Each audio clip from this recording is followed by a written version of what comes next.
Yo, welcome back, guys. Second video of the nightcap. I don't know when I'll release this, maybe in a couple of days, but we are rolling right now on Rover Sports. I wanted to hit on another topic, just getting back in studio, getting back behind the mic here, and it's a beautiful place indeed. I wanted to talk about AJ McCarron, quarterback for the Alabama Crimson Tide, but now the quarterback that is now a free agent on the market. And listen, I really like these stories. I like these redemption stories. I've come to like A.J. McCarron. In college, I didn't really like McCarron that much because he would just win. And it was just annoying how A.J. McCarron would just kind of carry those teams to victories. You would root for the teams like Johnny Manziel to beat them. You'd maybe root for Tebow and the Florida Gators. But I looked at Alabama back then when they were going through this crazy run, and I liked seeing the kick six happen. I really did. So when I looked at McCarron, there was a lot to kind of dislike. I mean, if you're a young kid too, you're a competitive kid, you're going to look at, Catherine Webb and say, damn, I wish I had a girlfriend that hot, just like Brent Musburger.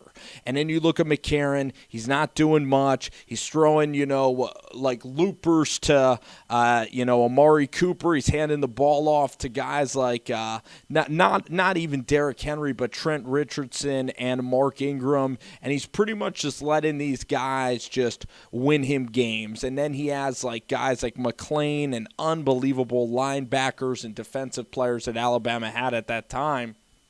So AJ was coasting. But then when he got to the pros, you see a different side of AJ. You see him kind of getting treated unfairly. You see him go up to kind of one of the worst run franchises, I think, in the NFL, in the Cincinnati Bengals, that are really the brother-in-law to the Cleveland Browns there in that state of Ohio. And what Paul Brown did to keep Marvin Lewis there, there's just no urgency in that franchise to win. They'll take 10-6, 9-7 seasons. They'll accept kind of mediocrity and not winning playoff games with Marvin Lewis, and they'll keep Andy Dalton in, who I think is a very mediocre player that doesn't take a lot of chances down the field, doesn't move very well. And so A.J. McCarron got buried in Cincinnati, got completely buried behind Andy Dalton, and he couldn't see the sunlight. He couldn't see the light at the end of the tunnel. Marvin Lewis just buried him, and his NFL career was probably almost over. He was probably thinking like Nick Foles. If someone were going to ask A.J. McCarron, he's probably contemplating retiring. Do you think that he likes holding a clipboard up in Cincinnati, Ohio, when it's like, 32 degrees out? Or do you think he'd rather be, back in Mobile, back surfing it up, back, hanging out, going out in Texas on South Padre Island and relaxing? And I know he has Catherine Webb, but, I mean, listen, when you're in the South, when you got the Gulf Shores there, that's a good way to live life down there in the Gulf Shores of Bama. And playing in Cincinnati was just so damn boring for A.J. McCarron. And also, you lose confidence. When you never take those reps with the ones, you lose confidence. When you never have a chance to set foot on the field, you lose confidence. So I give AJ credit for not just quitting, for not just accepting being a career backup. And I want to see AJ get a chance. Me and Jet Central always talk about this with guys. We want to see guys have closure. We want to have closure with players. With Johnny Manziel, we'd like to see a 10-game season where he's absolutely awful, and then we could say, you know what? Okay, now we understand Johnny Football is not the guy. And then there's some guys that just get chance after chance.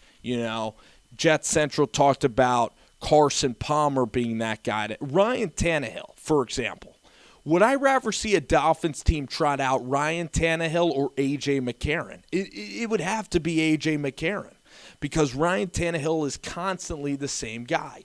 Dalton gets chance after chance, Andy Dalton. I'd rather see McCarron there. So I'd rather see guys like Johnny Manziel be a Dolphin or A.J. McCarron, because these guys have never gotten their cracks at the NFL. And if you put a player in the right situation, there's a chance that they could succeed. So let's talk about McCarron. He doesn't have the biggest arm. He was a system player at Bama. He doesn't move all that well. He doesn't have great pocket awareness. but the kid could make strong throws. He really could. He can air it out down the field. He does take care of the ball. He's smart. His intrinsic leadership qualities are off the charts. His intangibles, that is. McCarron's a winner. He knows how to win. He has won at a huge level. The problem is now is his confidence. He's probably thinking that this NFL gig is really tough, that it's completely different from the SEC. And AJ McCarron needs to get in the mindset of being a killer. When he was at Alabama, he killed SEC defenses and opponents. I mean, he went out in College Station versus Manziel, lit it up. He would light up LSU from time to time. He would play really, really well when he was at Alabama. In fact, against Notre Dame, he's a guy that when the bright lights were on him, whether it was Notre Dame in the Orange Bowl in the national championship, he stepped up and made big-time throws and threaded needles, and he pretty much took over that game. The great news about McCarron, he's going to be cheap. He's going to be $15 million a year. You can build a monster, triumphant defense around that dude. You can build a hell of a team around that dude because he's going to be cheap right now. He's going to be dirt cheap. Why don't you sign him to 4 years, $15 million a year, and roll out McCarron and just snag all these defensive free agents just like Lunchables, and you, my friend, would have a damn good franchise. You'd have a playoff franchise with that. So you look at McCarron, he can take care of the football.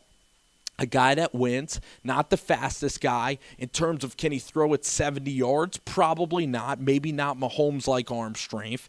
Is he a guy that sometimes is not great at reading coverages? Certainly. There are certainly aspects. Is his confidence up? No. He's playing in Cincinnati. He hasn't had any success at this level. No one's given him a chance. They've called him a system quarterback at Alabama, and they basically said that you don't have a strong enough arm and you don't have a quick enough and decisive enough release or footwork to play in the NFL. That's what they've been saying about AJ McCarron. But now it's time for AJ to just shut up all the critics and just block out all the noise and go out and find a place to play and just get reps and just get in the competition. And I'm wishing A.J. McCarron the absolute best along this journey. And I think A.J. McCarron, where I'd like to see him land, I'd like to just see the kid get an opportunity. I think the Jets is a franchise that is a little too much pressure right now, kind of with Todd Bowles, with the media, with everything in New York. I don't really like that fit. I like Arizona. Play with, Larry Fitzgerald. You have a new head coach there. There's no need to rush, so Arizona's a great possibility. Indianapolis, I know that it's close to Cincinnati. It's very, very close. But you got Frank Reich, who's a backup quarterback, one of the coolest cats in the league. I think Indianapolis would be an awesome, awesome fit because you don't know how Andrew Luck's going to react. So you go there, you battle Brissett, and hope to beat out Brissett. And so Indianapolis is an option. You look at Miami, I don't love Adam Gase that much, although he could do okay in Miami. Trying to think of other destinations. I don't think Denver is going to look at A.J. McCarron that closely, and I don't think that, I don't think Denver's going to spend big money on A.J. McCarron. You look at Minnesota with DeFilippo, that's a big possibility. That's a high-pressure gig. The Colts gig is not that high pressure. The Cardinals gig is not that high-pressured. But the high-pressured gigs are the Jets and the Vikings. We will see where A.J. will go. I would like for McCarron to kind of settle in Indianapolis or Arizona. Preferably, this is for what I would want from A.J. McCarron is, 1, I'll take Arizona. 2, Minnesota Vikings. Fits Minnesota really well, the underdog mentality. 3, so I listed Arizona Vikings. Colts are number 3, okay? Colts are number 3. And then the New York Jets are 4. And I think he'll latch on. Congrats to A.J. McCarron. I don't know if I want him going up to Cleveland again. I should have put that on the list because Hugh Jackson and Todd Haley were after him, especially Hugh Jackson. So good luck, AJ. Best of luck, man. Have a great career. Have a great time. And guess what? We're going to be talking about you on the show all the time. So it won't be too long till we talk about AJ.